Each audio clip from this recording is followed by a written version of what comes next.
3일 동안 평안하셨습니까? 예, 여로보암이 금송아지를 만듦 이런 제목으로 오늘 저녁에 하나님 말씀을 대언하고자 합니다. 여로보암이 금송아지를 만듦. 전체적인 내용은 소위 이 남북이 분국된 그런 상태에서 북이스라엘을 차지한 그 여로보암의 종교 정책이었던가를 오늘 본문은 자세하게 언급돼 있고, 결론부터 말씀드리면 그것은 하나님을 거역한, 하나님의 뜻을 배역한 그런 이 패역한 이 행위였고, 후에 이스라엘을 하나님을 멀리 떠나게 만든 큰 죄를 범하게 한 이 근원이 된 것입니다. 오늘 본문 우리가 25절부터 교독했습니다만, 여로보암이 이제 왕이 돼서 세겜과 브누엘을 건축하였습니다. 그리고 이 세겜으로 소위 왕도를 삼은 것이죠. 왕도란 오늘날로 수도, 우리 수도가 서울인 것처럼 세겜을 수도로 삼았단 말이에요.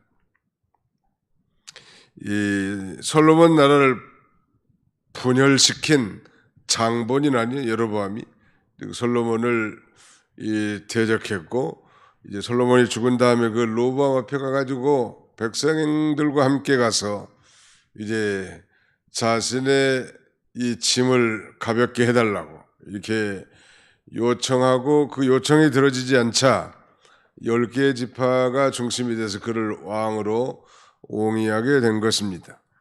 이 분열시켜서 빼앗은 장본인 여로보암은 소위 이 도적이 제발 저린다 그런 속담이 있죠. 도적이 제발 저린다. 누가 뭐라 하지 안 해도 죄를 지으면 다 제발이 저리게 돼 있단 말이에요.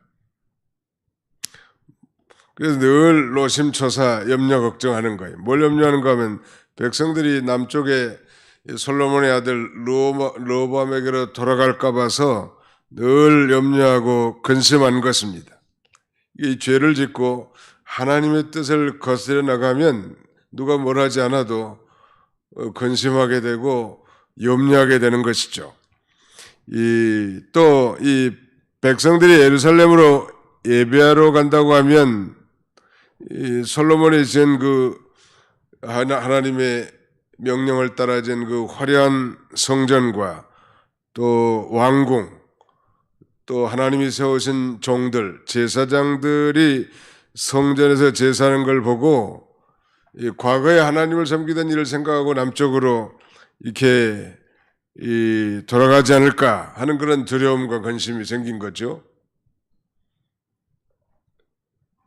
그러므로 여로보암이 이제 백성들로 하여금 남쪽 예루살렘에 가서 예배를 드리지 못하도록 이 소위 인본주의적 방책을 세우는 거예요. 이거 한마디로 말하면 불신앙적 방책이,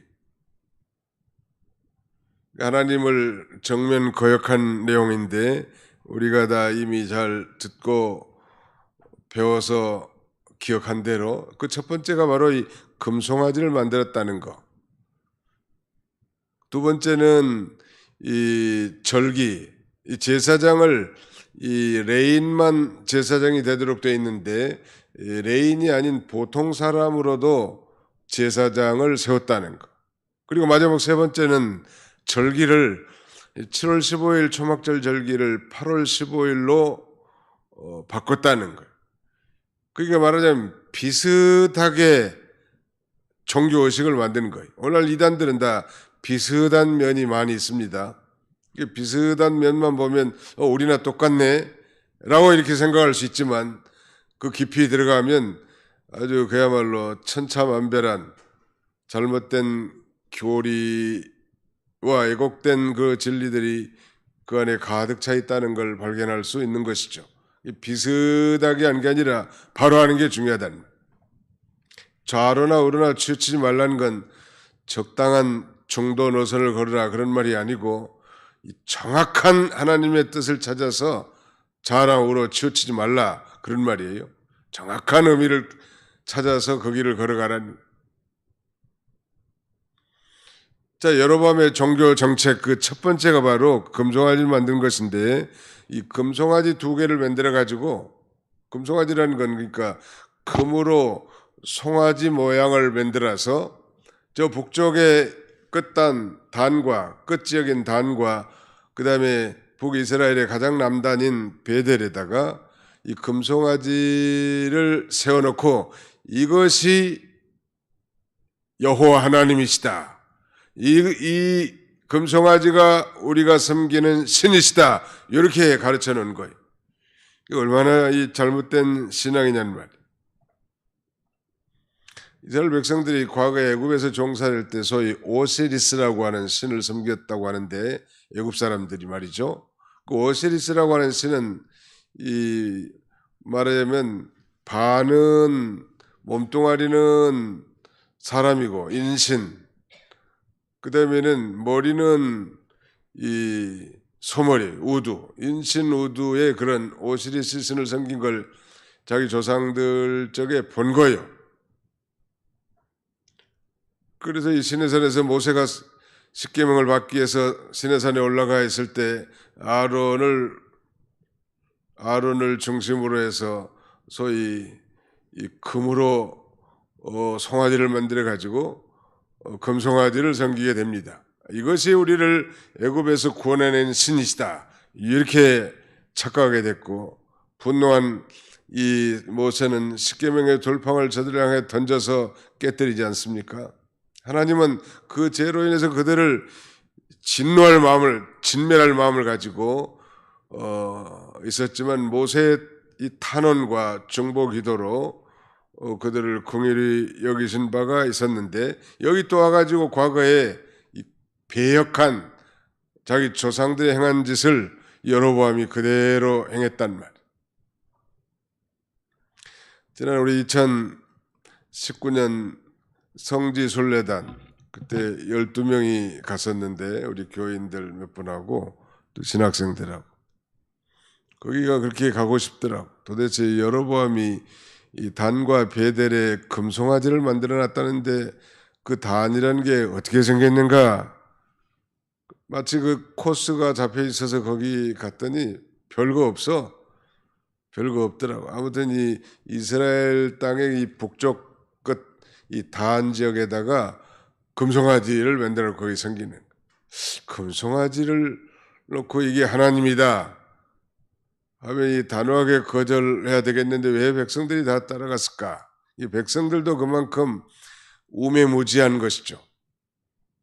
이 금송아지를 섬기는 신앙이라는 건 오늘날로 말하면 이 진리와 영감, 하나님의 말씀과 성령의 감동함으로 말미암은 참된 신앙에 서지 못한 사람들, 즉 진리를 깨닫지 못한 사람들이 그런 우상적 신앙을 갖고 있는 것입니다. 예를 들면 우리 하나님은 영이시기 때문에 우리 육신의 눈으로 볼 수 없는 분이란 말이에요. 그러나 눈이 없어도 다 보시고 귀가 없어도 다 들으시고 입이 없어도 다 말씀하시고 친히 우리를 구원하시는 능력의 신이시죠. 믿으시기 바랍니다. 반면에 우상은 아무리 거대한 석상이나 금신상, 목상을 만들어 놨다 할지라도 제가 종종 얘기하지만 이 대구 동화사에 가면 엄청난 이 불상, 석상이 서져 있는데 그 좌상까지 포함하면 한 30m가 넘을 것 같아요. 이 석상이. 이 돌부처의 귀는 한 1m가 넘어. 그 자비로운 눈빛과 입술가의 미소.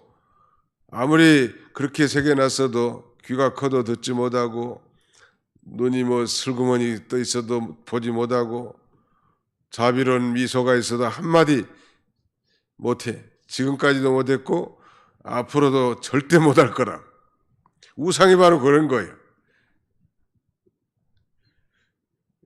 그런 그 우상 섬기는 심리라는 게 바로 이 육신의 눈으로 보고 섬기고자 하는 그런 마음이 있단 말이에요. 육신의 눈으로. 그러다가 이 잘못된 신앙에 빠지기 쉽습니다. 오늘날도 신약시대에는 너무너무 간단해 신앙생활이 이 진리와 성령의 감동함으로 하나님 앞에 예배하고 기도할 때도 진리의 말씀을 붙들고 하나님 앞에 기도하고 너무 간단하다. 이게 밍밍하고 별로 재미가 없으니까 이 참신앙에서 좀 벗어나가지고 감정을 솟구치게 만드는 감정주의의 예배, 열린 예배는 다분히 이런 요소들이 포함되어 있습니다. 인간의 감정을 후끈 달고 논다는 말. 그러나 이 감정을 흔들어 놓는 것이 결코 은혜가 아닙니다. 참으로 죄를 회개하고 깨달은 진리의 말씀을 붙들고 보이지 않지만 살아계신 하나님을 의지하고 소망하며 믿음으로 나가는 것이 신앙이지, 어떤 그 외부적인 거 말이죠. 어떤 계시를 듣는다, 환상을 본다, 이런 것을 추구하다 보면 자칫 그렇게 나가는 거예요. 신비주의. 그 다음에 또 신세나, 전혀 이상한 소리. 요새는 이 바울의 세간점이라는 희한한 논리를 주장하면서 말이죠. 종교개혁주의를 통한 건전한 신앙을 배격하고 1세기 유대주의 문학과 배경 사상을 근거로 새로운 토대를 마련하려고 한다는 말이에요. 정당한 이 칭의와 성화를 도외시하고 나가는 거예요. 이 멀쩡한 사람들 다 넘어가고 신학자들, 목사님들이 다 분별력이 없기 때문에 다 넘어가는 거예요. 우리 옛날 신앙의 선조들이 걸었던 옛신앙, 바른 신앙의 길이 별로 재미가 없는 모양이야. 이거 뭔가 좀 신기한 거, 새로운 거, 보이는 거, 번쩍한 거, 이런 걸 따라가기가 쉽단 말. 그러다가 보통은 미혹을 당하는 거예요. 하나님의 교회라고 하는 안상홍 증인의 본체는, 이 안상홍이 죽지 않는다고 했는데 죽었어요. 죽었다고. 그래서 그의 부인 장길자가 이제 말하자면 성령님이라고 참어머니인지 아무튼 희한한 이름을 붙여가지고 말이죠. 나가는데 거기도 비슷하게 성경을 얘기를 합니다. 그러다가 결론은 가서 6월절을 지켜야 된다. 이걸 딱 결론을 맺는 거예요. 6월절을 지킨다는 건 예수를 믿는 것인데, 예수를 믿는 것이 곧 오늘 신약시대는 6월절을 지킨 것이죠. 우리 지난 주일 강사 목사님을 통해서 이 전쟁을 앞둔 우리 성도들이 준비할 사항 가운데 할례를 행하고 6월절을 준수하라고 했는데, 오늘 6월절 준수는 예수 그리스도를 믿고 그를 힘입어서 날마다 사는 것이죠. 예수님의 살과 피를 먹고 마시는 것, 즉 예수 그리스도를 진정으로 믿고 나갈 때 우리는 거기서 힘을 얻어 전쟁에 승리할 수 있단 말. 할례를 행함으로 날마다 우리가 이 새언약 백성으로서 하나님과 우리 자신 간의 관계를 새롭게 하고, 또 늘 예수 그리스도를 통하여 신령한 영의 양식을 먹고 힘을 얻어야 우리 일상의 모든 전쟁에 승리할 수 있지요. 근데 이 금송아지 신앙은 거의 주관적인 신앙이 말하자면, 우리는 성경에 근거한 객관적인 신앙을 가져야 되겠는데 자기 주관적인 그런 신앙을 쫓아가는 거예요. 근데 궁극적으로는 다 우상 섬기는 것은 자기 유익을 위한 것입니다. 자기 유익을 위한 것. 그래서 성경은 너희를 위하여 새긴 우상을 만들지 말라고. 새긴 우상 만든 건 다 자기를 위한 거예요. 이 세상의 모든 인본주의 종교들은 다 인간의 유익을 위한 거. 하나님 앞에 영광을 돌리고 하나님의 거룩하신 뜻을 따라 희생하며 헌신하며 걸어가는 길이 아니고 다 자기의 육신의 이익을 위한 거라. 점을 치는 거, 우상을 섬기는 거, 잘 되겠습니까? 못 되겠습니까? 시집을 갈까요? 말까요? 부동산을 살까요? 말까요? 제 운이 어떻게 되겠습니까? 전부 다 자기 유익을 위해서 복채를 내고 또 거기 섬기는 거예요. 하나님의 영광을 위해서 하는 거하고는 거리가 멀단 말이에요. 여로보암의 이런 그릇된 이 종교 정책은 10계명의 제2계명을 정면으로 위배한 거예요. 널 위하여 새긴 우상을 만들지도 말고 절하지도 말고 섬기지도 말라고 했는데 만들었단 말. 만들어가지고 만든 이유가 뭐예요? 정치적인 것과 연관이 되죠. 당시에는 다 재정일치 사회이기 때문에 이 정치와 종교가 긴밀하게 다 일치되어 있는 사회라는 말. 그러므로 이 정치 지도자의 이 타락과 진리에 대한 탈선은 곧 온 나라를 불신앙화 만드는 폐역한 행동이 있죠. 우상을 만들지 말라고 했는데 만들어 놨단 말이에요. 얼마나 어리석은지 몰라요. 천주교의 십계명에는 제2계명을 그 앞부분을 없앴단 말이 있어요. 우상을 만든단 말이에요. 여전히 만들지 말라고 했는데 왜 만들지 말라고 했을까? 하나님은 보이지 않으신 하나님, 우리 인간의 눈으로 볼 수가 없단 말이에요. 근데 인간의 부패한 심리는 자꾸 인간의 눈으로 보고 느끼고 손으로 만지고 이런 것이 더 피부에 와닿는단 말이에요. 그래서 성숙한 신앙은 이 보고 믿는 자보다 보지 않고 믿는 자가 더 복되도다. 예수님 그렇게 말씀하셨잖아요. 하나님은 원래 영이시기 때문에 우린 육신의 눈으로 볼 수 없는 분이란 말이에요. 볼 수 없는 분을 자꾸 보려고 하다 보면 이상한 존재가 꿈속에 나타나는 거예요. 아주 이 금으로 금송아지를 만들어 생긴 거, 이거 하나님 앞에 큰 죄라는 거. 이거 정치적으로는 예루살렘으로 내려가지 못하게 하게 한 것이고, 북쪽의 단에 있는 사람들에게는 그저 쉽게 하나님을 섬기게 하긴 거예요. 다 그러니까 인본주의고 편리주의 아니에요.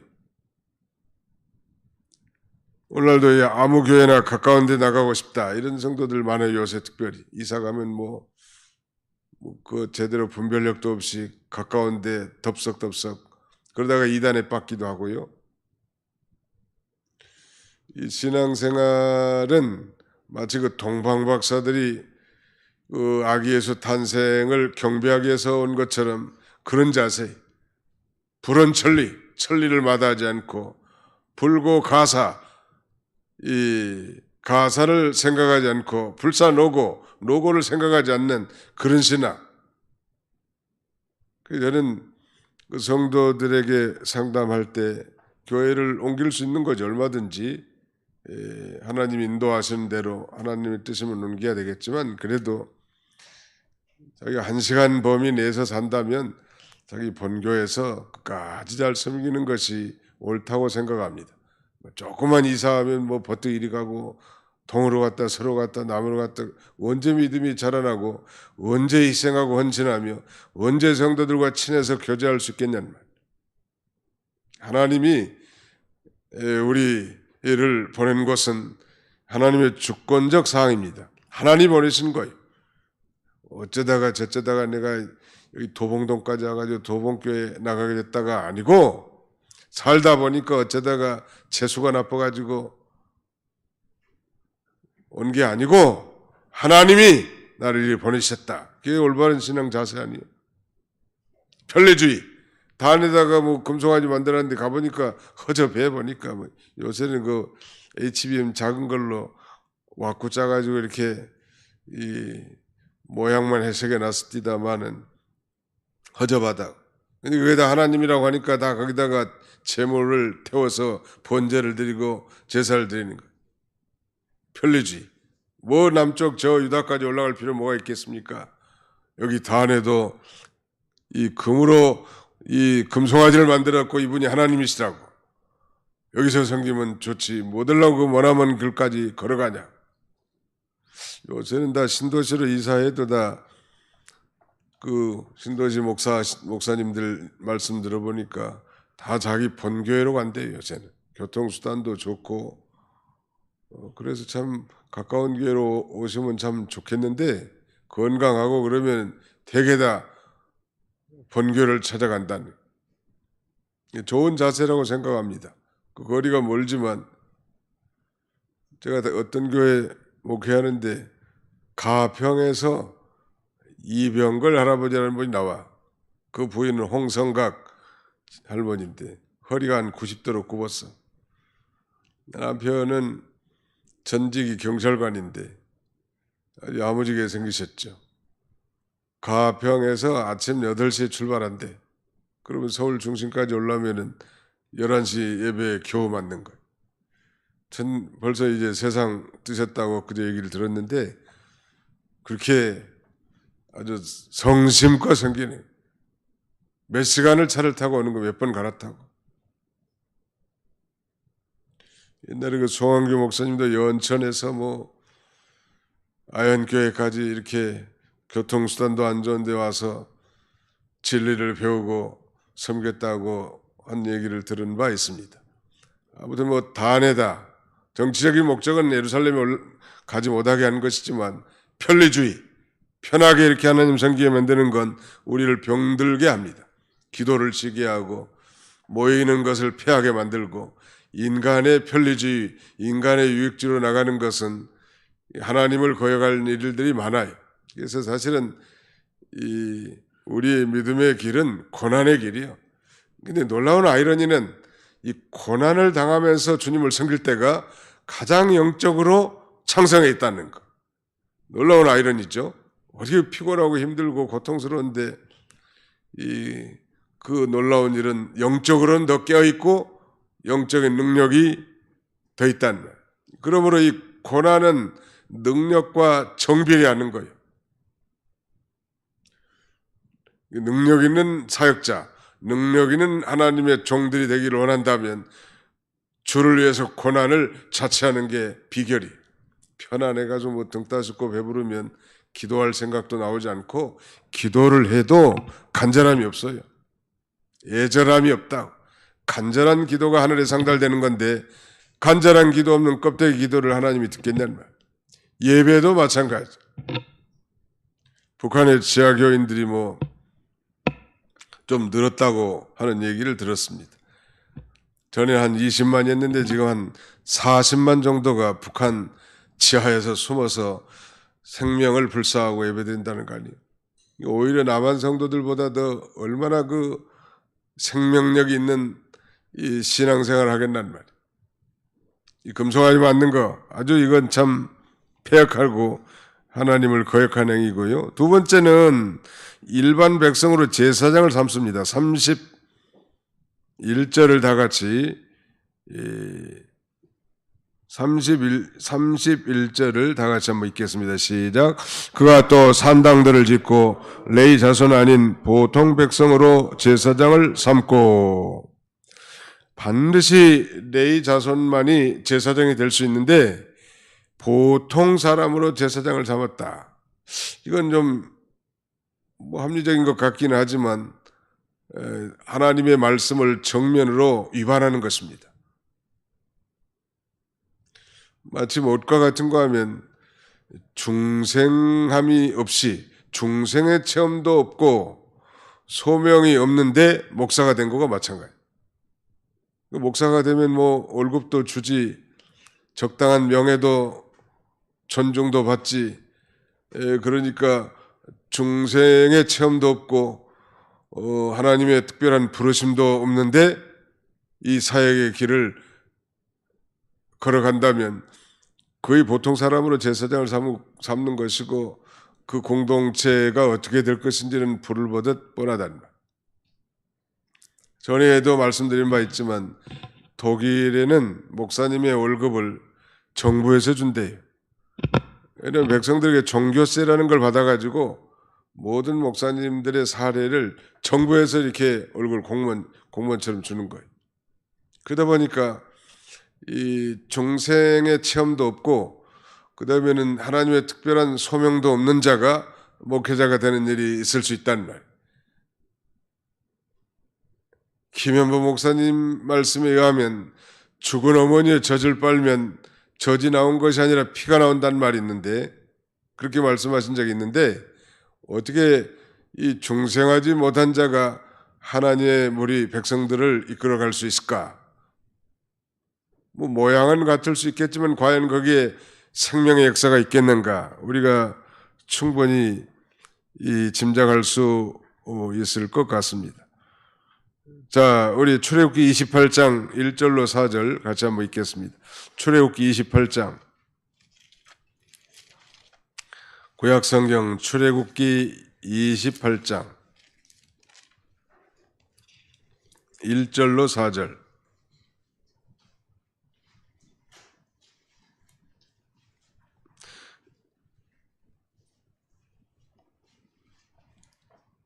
(3절까지만) 같이 읽겠습니다. 시작. 너는 이스라엘 자손 중 내 형 아론과 그의 아들들 곧 아론과 아론의 아들들 나답과 아비후와 엘르아살과 이다말을 그와 함께 내게로 나오게 하여 나를 섬기는 제사장 직분을 행하게 하되 내 형 아론을 위하여 거룩한 옷을 지어 영화롭고 아름답게 할지니 너는 무릇 마음에 지혜 있는 모든 자 곧 내가 지혜로운 영으로 채운 자들에게 말하여 아론의 옷을 지어 그를 거룩하게 하여 내게 제사장 직분을 행하게 하라. 이 제사장 직분을 행하게 하라 4절에도 반복되어 있는데 하나님께서 특별히 제사장 직분을 행하게 할 사람이 이렇게 정해져 있단 말이에요. 역대하 11장 14절 여기는 제가 읽겠습니다. 역대하 11장 14절에 보시면 이렇게 말씀하십니다.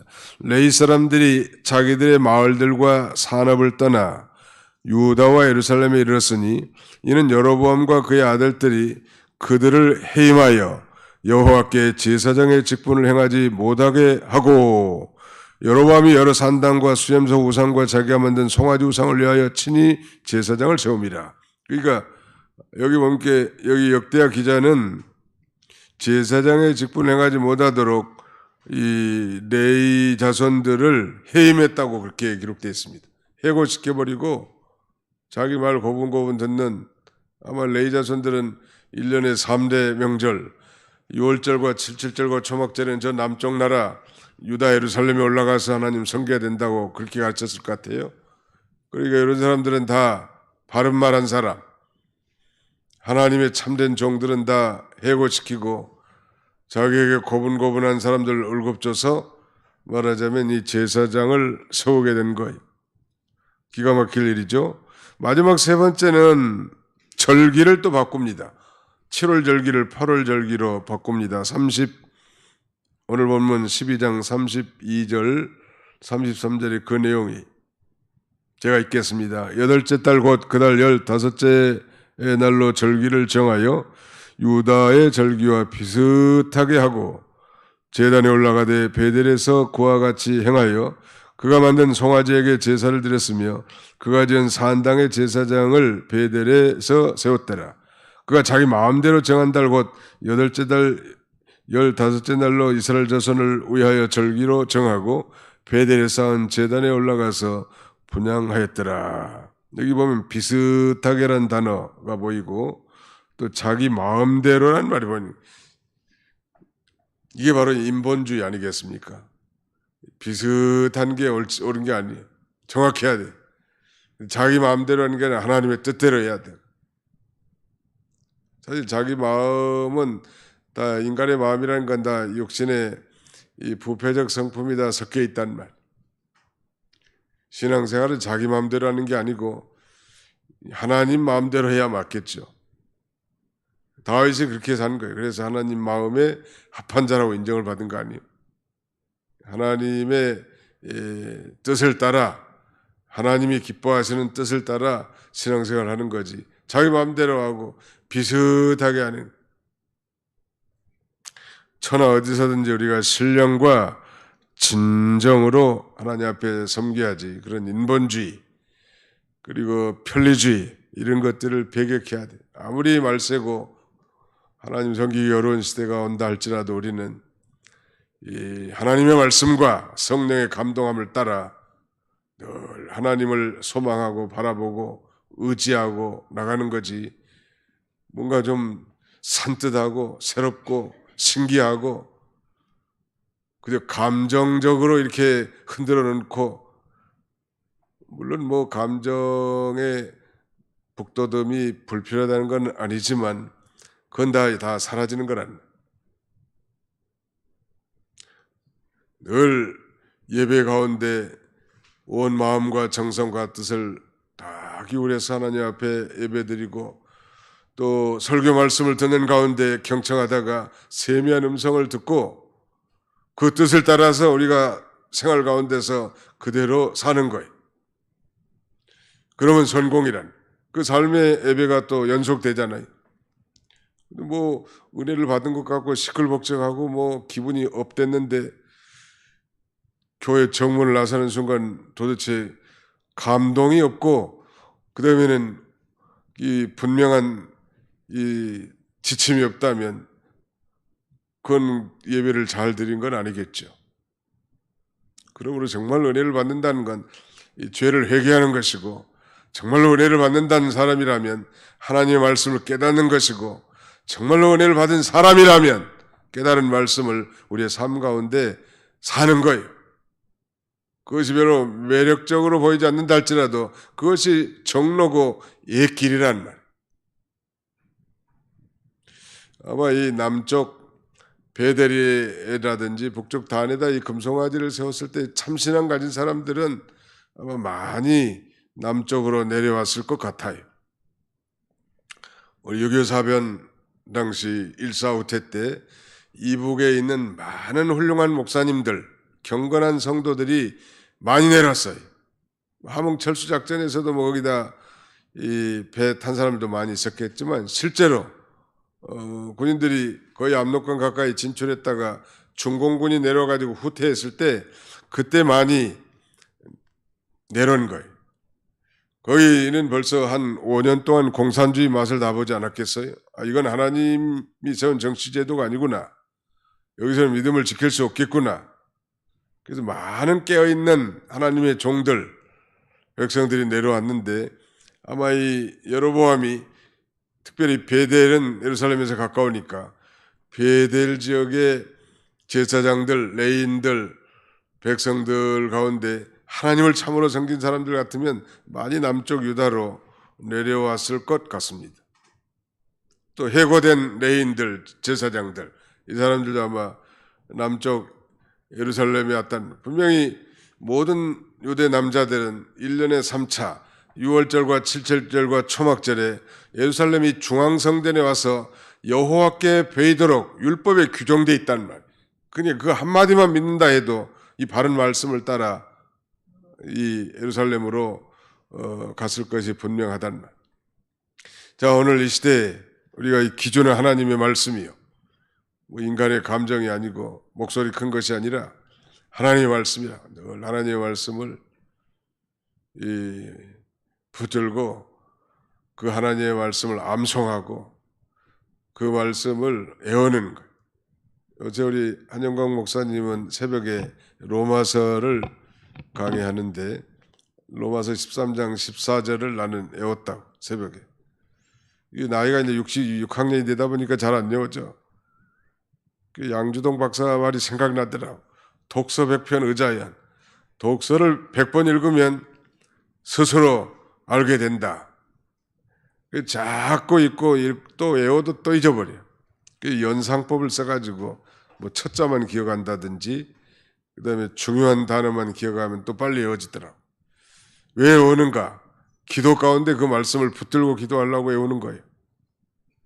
이게 뭐 지루한 것 같지만 해보면 또 힘이 나고 그 다음에는 그 깨달은 진리의 말씀으로 기쁨이 생기는 거예요. 그러지 않고 이거 뭐 이 편리주의, 인본주의 이런 신앙으로는 이 세상을 이겨나가기 어려워요. 자신도 이겨나기 못해, 자기도 주체를 못해가지고 보는 사람들로 하여금 피곤하게 만든다는 말. 자신도 이기지 못한 사람이 어떻게 다른 사람들을 리드할 수 있겠냐는 말. 가족을 이끌 수 있겠는가? 그건 불가능한 일이에요. 늘 깨어서 기도하고. 나는 우리 새벽에 나오는 이 기도하는 분들이 이 도봉교의 큰 자산이라고 생각합니다. 물론 사정상 못 나오고 댁에서 기도하신 분도 계시겠지만 그분들의 이 간절한 기도가 이 교회를 유지하는 거예요. 그 놀라운 능력과 힘이 하늘로부터 오는 건데 하나님께로부터 어떤 사람에게 주는가? 기도를 통해서, 말씀을 통해서 하나님의 은혜를 주시고 힘을 주셔서 하나님의 일을 해나가게 하신다는 거예요. 여로보암의 이 잘못된 종교 정책, 그 대표적인 게 금송아지를 만들어 섬기게 한 것인데 이것은 자기 주관적인 신, 즉 자기를 위하는 신을 섬기는 사람이라면 오늘날도 금송아지를 만들어 놓고 섬기는 것 같습니다. 자기 뜻, 자기 생각, 자기 주관을 다 버리고 하나님의 뜻을 쫓아 성령의 인도를 받아 하나님을 섬기는 신앙, 참신앙, 이런 참신앙 가운데 복된 인생을 사시는 그런 저와 여러분들이 다 되시기를 주님의 이름으로 축원합니다. 기도.